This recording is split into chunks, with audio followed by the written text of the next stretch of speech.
We really shouldn't define disabled people by what they can't do, but instead by what they can do.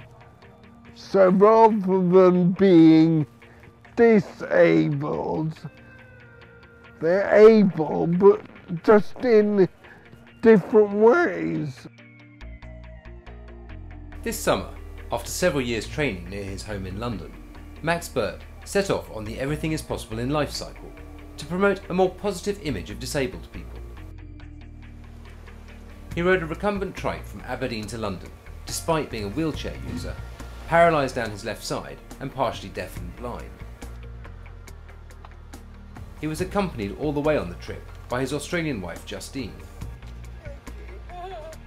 Well, we kicked off in Aberdeen at the end of July and travelled some 730 miles down the east coast of Scotland, through Yorkshire and around the middle of England, down into London, and it's taken about 4.5 weeks.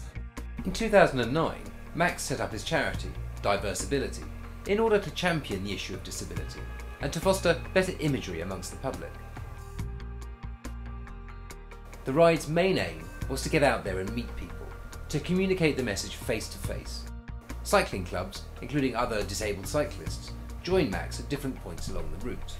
There was one guy just outside Aberdeen. He heard about us on the radio, then he came out to see us, donated online, and then he followed our progress for the next 30 days.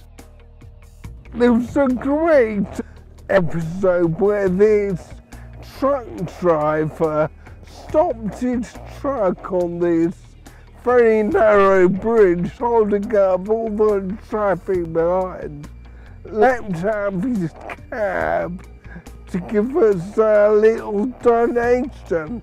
It was fantastic. Max completed the ride at the end of August.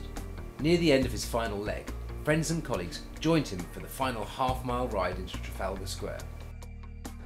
To finish at the foot of Nelson's column, Nelson being arguably the most well-known disabled Briton of them all.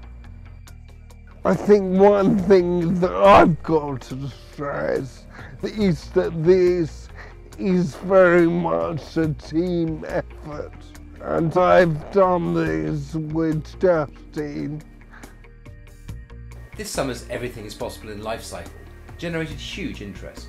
10 meetings with Lord Mayors and other prominent public figures along the route, and all the publicity that went with it. And, most importantly, countless attitude-changing conversations with members of the public.